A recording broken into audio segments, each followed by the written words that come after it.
그 첫 시간에 여러분들한테 이제 그 부동산 투자 관련해서 트렌드 변화를 말씀을 드렸는데요. 그 말미에 여러분들한테 잠깐 MZ 세대들 말씀을 드렸을 거예요. 그 실제로 저희 지금 투자하시는 분들의 연령대나 이렇게 보면 건물 투자하시겠다고 오시는 분이 30대 후반에서 40대 초중반이 오세요. 딱 MZ 세대들이 오세요. 놀랍습니다. 저희도 놀랍니다. 아주 공격적이기도 하신데 이미 공부를 많이 하셨어요. 스터디를 많이 하셔서 정말 빨리빨리 가고 계시는 겁니다. 사실 이제 강남의 건물주 아니면 강남에 아니더라도 서울의 그 조그만 빌딩을 가지고 계신 건물주들이라고 하시면 이렇게 말씀드리지만 그렇지만 연세 좀 지긋하시고 이렇게 이제 그 뒷짐 딱 지시고 가서 예전에 하면 그 임대료 받으러 가시던 그런 분들을 상상을 하시는데 요즘은 안 그렇습니다. 요즘에 저희들 사무실에 오시는 분들만 해도 50대를 넘기시는 비율보다 40대가 훨씬 많습니다. 실제로 40대가 많고요. 심지어 30대 후반, 중반대도 있으세요. 그래서 이제 강남에 건물주 되신 분들도 있죠? 혹시 여기 건물주 저기 오셨구나. 그분도 오셨는데 이분들이 알고서 하시는 것도 있고요. 또 들은 것도 많아요. 저기 그 오신 분들, 뭐 젊으신 분들 많이 오셨는데 이게 이제 주택 투자 가지고는 좀 어렵다라는 걸 저보다 공부를 더 열심히 하시나 봐요. 어디서 배우셨는지도 모르겠는데 30대, 40대면 사실 직장생활 열심히 하고 내 집 마련하기도 버거운 세대잖아요. 그렇지 않아요? 그런데 지금처럼 또 그 아파트 값도 비싼데 그런데 건물 투자를 하러 오십니다. 이게 현실입니다. 그게 트렌드가 바뀌었다고 이제 말씀드리는 대목 중에 하나가 상업용 부동산은 여러분들 여러 종류가 있어요. 심지어 여러분들 뭐 테란노 가서 보시면 호텔도 있고요. 그 뭐 골프 회원권도 있고 또 오피스텔, 뭐 생활용 숙박시설. 예전에 생활용 숙박시설 레지던스 호텔이었어요. 이제 그게 좀 변형돼서 지금 주거 형태로 바뀌었는데 그 생활용 숙박시설, 도시형 생활주택, 도시형 생활주택은 주택입니다. 여러분들 좀 잘 보고 가셔야 되는 거예요. 그리고 가장 많이 하시는 오피스텔, 그렇죠? 한 몇 천만 원 들어가지고 계약금 1,000만 원 넣고 한 3억대, 4억대 이런 사시는 오피스텔. 그다음 상가, 구분 상가죠. 한 칸씩 사시는 거. 저기 하남이나 위례나 이런 데 그 택지지구 가시면 분양들 많이 하는 것들 한 1,000만 원, 2,000만 원 계약금 걸어놓고 저기 중도금은 넣으시면 안 되는데 중도금까지 넣으셔가지고 계약 해지도 안 되시는 그런 상가에 투자하시는 분들 많죠. 그 1,000만 원, 2,000만 원 소액이니까 그냥 껌값이라고 넣었다가 물려가지고 오도가도 못하는 상가들 많이 있잖아요. 그런 상가 투자하시는 분들도 있고 이제 건물 투자 최근에 한 4, 5년 됐죠? 꼬마 빌딩 열풍이 분 게 한 5년 정도 된 것 같습니다. 그런데 이 꼬마 빌딩 투자를 하시는 분들의 연령대가 점점 더 낮아지고 있다. 그래서 나는 빨리 부자가 될 거야 라고 하신 분들이 의외로 많습니다. 제가 보기엔 그분들은 설사 흥망성쇠가 있을지 어쩔지 모르겠지만 부자는 되실 확률이 훨씬 높다라고 판단이 돼요.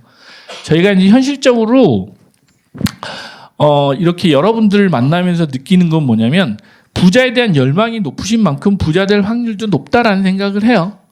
아까 저기 자녀분 교육시키신다고 오늘 세미나 오신 분이 계셨는데 감동받았습니다. 저는 저희 자녀들 그렇게 못하거든요. 공부만 시키느라고. 그래서 빨리 시작하시는 게 빨리 부자 되는 길입니다. 예. 진리가 하나 있죠. 돈이 있는 곳에 사람이 모입니다. 또 돈이 많은 사람한테 사람이 모입니다. 그렇죠? 그리고 돈을 잘 벌어주는 사람한테도 사람이 모입니다. 그리고 돈을 벌 수 있는 곳에 사람이 많이 가 있습니다. 그게 여러분들이 투자하는 포인트라고 보시면 돼요. 사람이 많이 있다. 그러면 저거 돈이 있구나라고 생각하시는 게 맞아요. 이 그래프는 2월 달인가요? 1월 달인가 저희가 23년도 그 주택 시장하고요. 빌딩 시장 그 전망을 해둔 그래프예요. 회계망측한 그래프죠. 저건 저희 자체적으로 만든 겁니다. 자, 저쯤 주택 사시면 무릎쯤에는 사시는 거니까 그냥 손해는 안 보실 것 같아요 라고 해놓은 거예요. 실제로. 여러분들 투자는 그렇습니다. 바닥 전 잘 모릅니다. 그런데 주택 투자하실 때 제가 상반기도 그렇고 지금도 말씀드리지만 아까 지금 전세가율 50% 말씀드린 것도 있어요. 그런데 가격이 50%가 떨어지는 거는 그냥 눈 감고 들어가셔도 돼요. 왜? 저기 은행 우리 센터장님도 계시지만 50% 떨어지면 경매 들어가요. 거의 대부분 집들이. 그러면 그 상황까지는 정부도 막고 싶을 거 아니에요. 왜? 온통 국민들이 집 경매 들어가는 상황까지 만들고 싶겠어요? IMF도 아닌데. 그래서 보통 한 30-40% 떨어졌으면 무릎쯤은 된 것 같아요 라는 말씀을 드렸어요. 은행에서 담보 잡으실 때 지금 주택은 뭐 LTV, DTI 뭐 이런 거 많이 있죠? DSR까지 있어서 하는데 뭐 50%는 봐주시잖아요. 그쵸? 그 전세가 포함해서 뭐 하긴 하시겠지만 50%까지는 안 떨어지게 하겠다는 의지의 표현이기도 한 거예요. 어찌 보면 역으로 생각하면 그러면 자 그때쯤에 들어가시면 된다라고 생각해서 저는 이제 저렇게 그려놓고요. 언제 회복해요? 저도 잘 모릅니다. 모르는데 내년 하반기까지는 여러분들한테 계속해서 투자 기회는 오실 거예요. 위치별로, 지역별로, 단지별로 오실 거기 때문에 발품 팔고 다니시면 돈은 버실 수 있는 기회는 옵니다. 이 투자를 하실 때 싸다고 생각하시는 시점에 과감히 용기를 내시고 내 자본을 가지고 활용하시는 게 투자다. 투자는 제가 보기엔 뭐 저기 그림상으로 보면 3분기, 내년 4분기, 1분기라고 했는데 단지별로 달라요.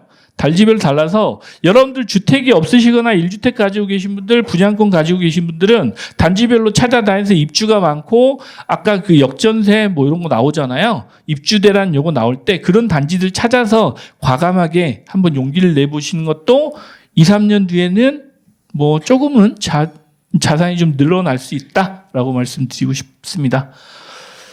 참고하시고요.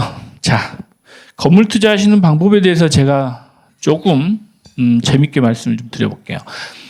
이분은 은행 다니셨습니다. 은행 다니셔서 21년도, 22년도인가요? 21년도죠. 21년도에 시티은행을 이제 시티은행이 이제 국내사 영업 종료한다고 해가지고 그 희망퇴직을 하셔야 되는 분이에요. 퇴직금 7억 줄 때. 21년도 1분기부터 정말 열심히 그 건물을 보고 다니셨어요. 그리고 마지막에 사신 게 이 물건입니다. 왜? 시티은행에서 퇴직금 7억에 자산 가지고 계신 돈이 한 10억 정도? 한 1억 정도 되셨어요. 그래서 그거 가지고 건물을 산다고 하시는데 맨날 보고 오시는 게 얼마짜리냐? 2, 30억짜리를 보고 오시는 거예요. 물론 봐야죠. 금액이 그게 맞으니까 실제로 10억도 안 되는 돈 가지고 건물 투자를 어떻게 해요? 못 하잖아요. 근데 하실 수 있다는 걸 말씀드리는 거예요. 신림동입니다. 난곡사거리 쪽에 있는 신림역 건물인데요. 이 건물을 사실 수 있었던 이유는 두 가지가 있습니다.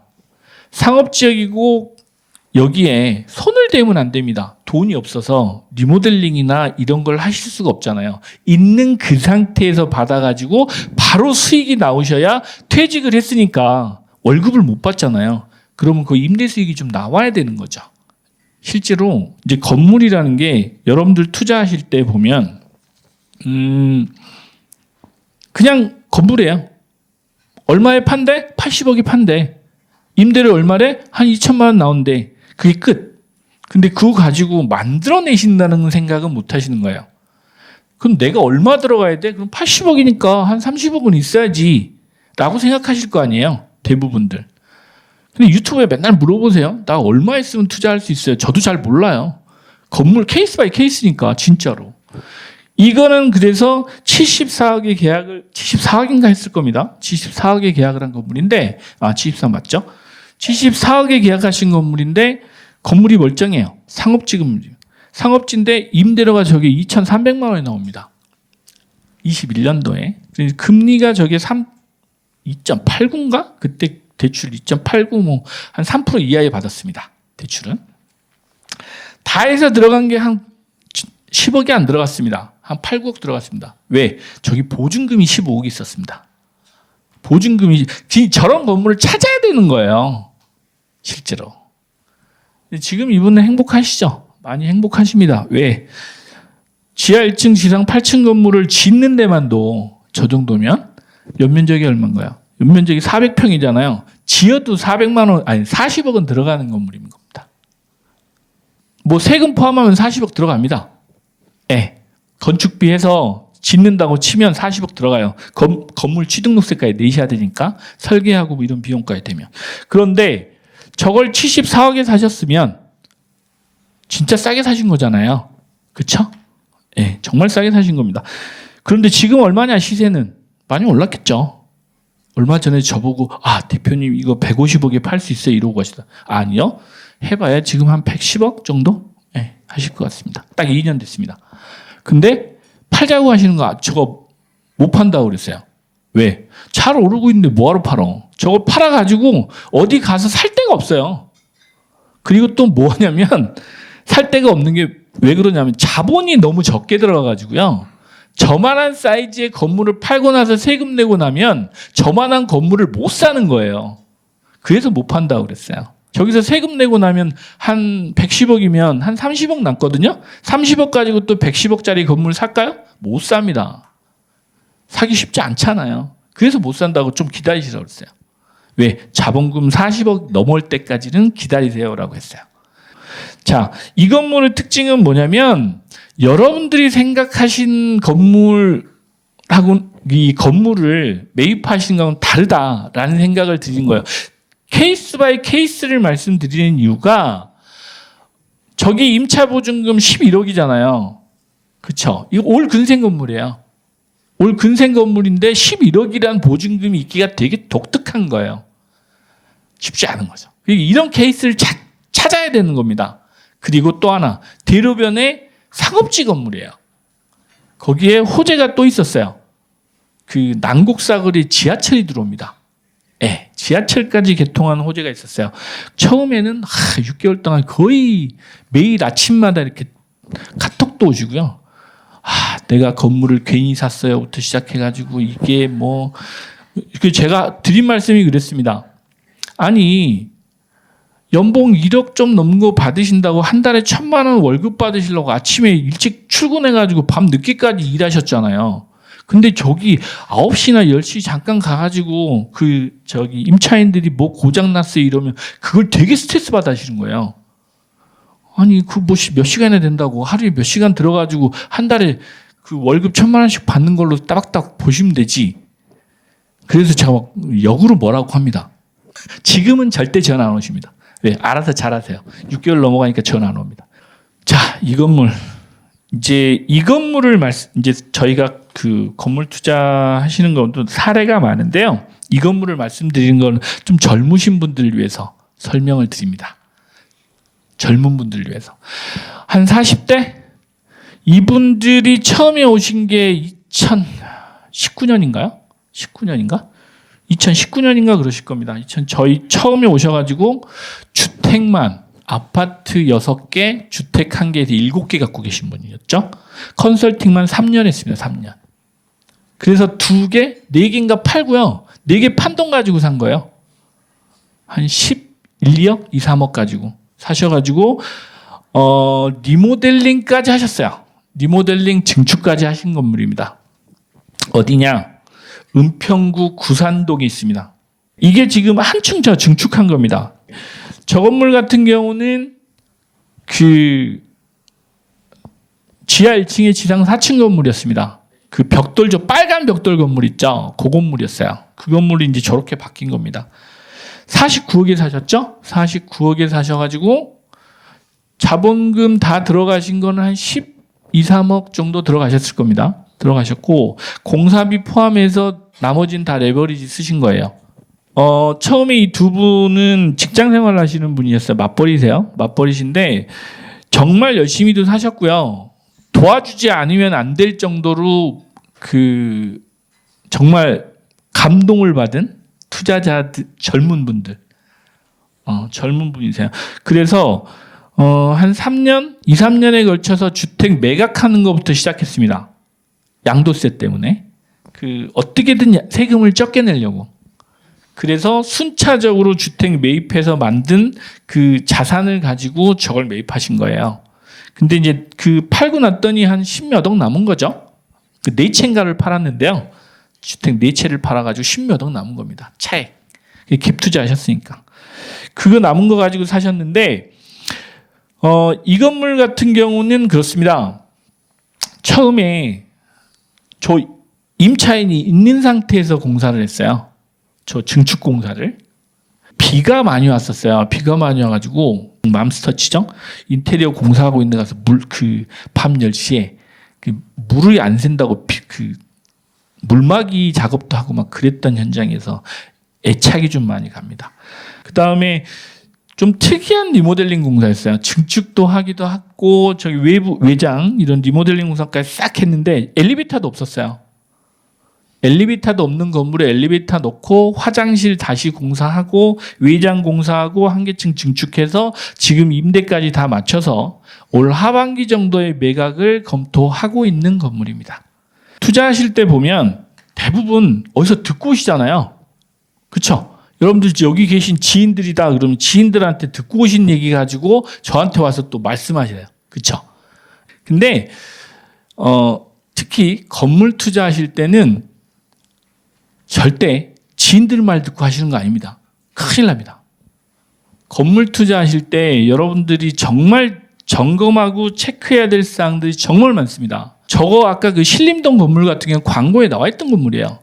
그런데 안 팔렸던 건물이란 말이에요. 저 왜 안 팔리지? 그래가지고 좀 봤어요. 사람들은 근데 두 가지 생각을 합니다. 첫째, 지역이 신림동인 거예요.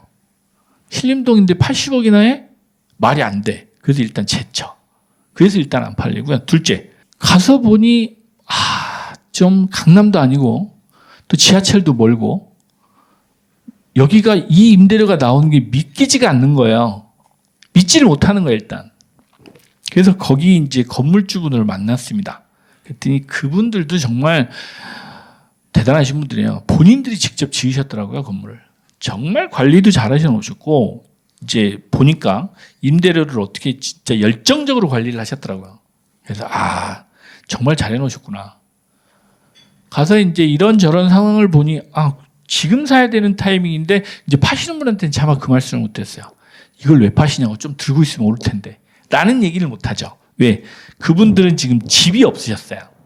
그걸 팔아서 집을 하나 사시고 싶었던 거예요. 왜? 주택 가격이 막 오르기 시작했으니까. 이제 그런 생각을 가지고 계셨는데 광고가 나와 있다고 해서 나쁜 건물이다도 아니고요. 다 별개로 보셔야 돼요. 하나하나씩 다 보셔야 됩니다. 특히 건물은 그렇습니다. 깊이 있게 들어가서 보시지 않으시면 정말 낭패를 보십니다. 건물 사실 때 저희 클라이언트 분들한테 항상 말씀을 드립니다. 사는 게 중요한 거 아닙니다. 건물은 사는 게 중요한 게 아니고요. 파실 계획을 세워놓고 사셔야 됩니다. 여러분들 주머니에 돈 있으면 사는 건 아무거나 언제든지 사실 수 있잖아요. 아닌가요? 사는 게 문제가 아니에요. 여러분들이 건물을 사는 목적이 뭐예요? 뭐 시세 차익이든 임대 수익이든 어찌됐건 부자가 되고자 해서 사시는 거잖아요. 사시는 목적은 분명하셔야 돼요. 파시기 위해서 사시는 거예요. 아니면 뭐 이렇게 수익만 거두시겠다 그러면 차라리 임대 수익 정도만 하시겠다라고 하시면 다른 걸 사셔야지. 가벼운 거, 오피스텔, 상가 이런 걸 사셔야 되겠죠. 근데 건물을 사실 때는 반드시 말씀드립니다. 매각 계획을 세워놓고 사시라고. 그리고 사시기 전에 반드시 플랜을 짜셔야 됩니다. 플랜이라는 게 내가 매각 계획을 세웠으면 거기서 내가 얼마의 수익을 낼 건지 목표를 세워놓고 파셔야 되고요. 그 목표가 달성되면 과감하게 파시라고 말씀드려요. 왜? 남도 먹을 걸 남겨놓고 와야 그게 팔리지.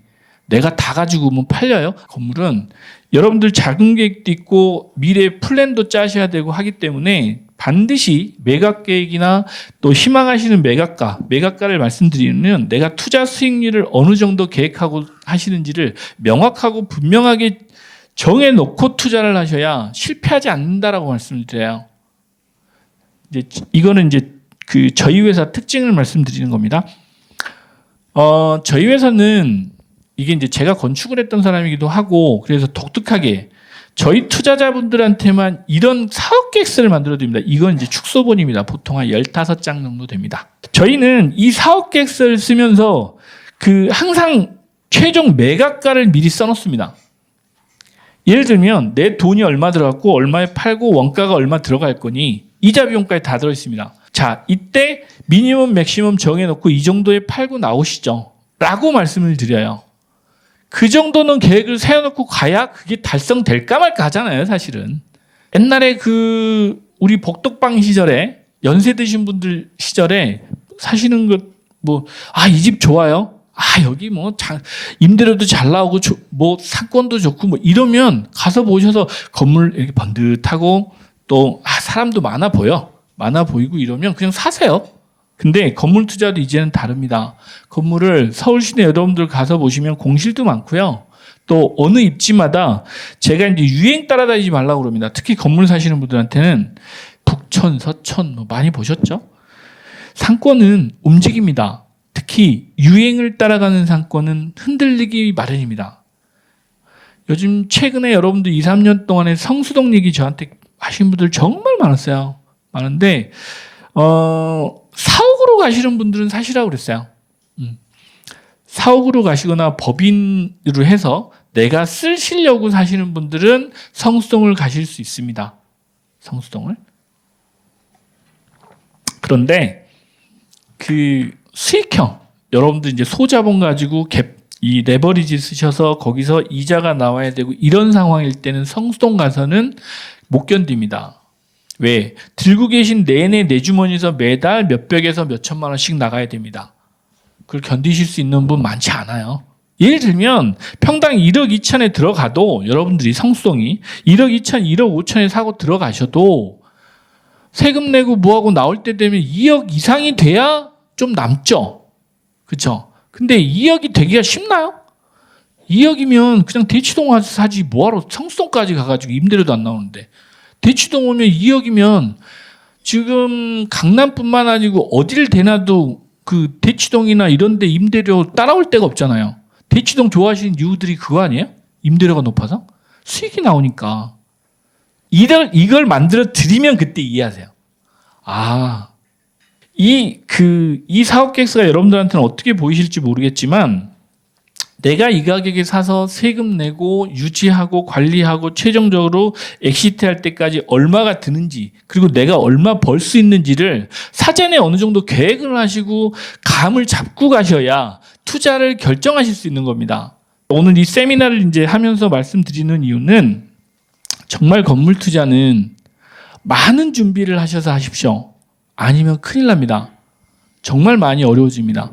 그리고 애물단지 됩니다. 잘못하면. 예를 들어서 20억, 30억대 아파트를 안 사시고 상가주택을 사셨다고 생각해 보세요. 그런데 그 밑에 공실로 계속 비어 있어. 마음이 병 생깁니다. 진짜 속병 생깁니다.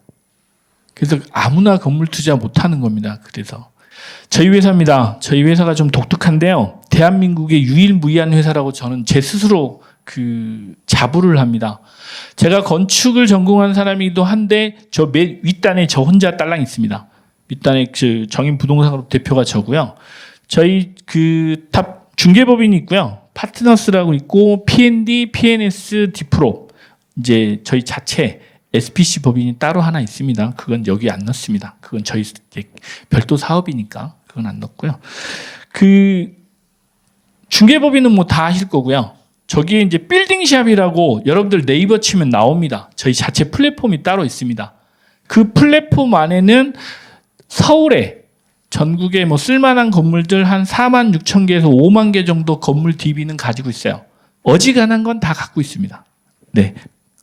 저희 회사는 여러분들 아시는 것보다 사실 이 업역이 상당히 좀 넓습니다.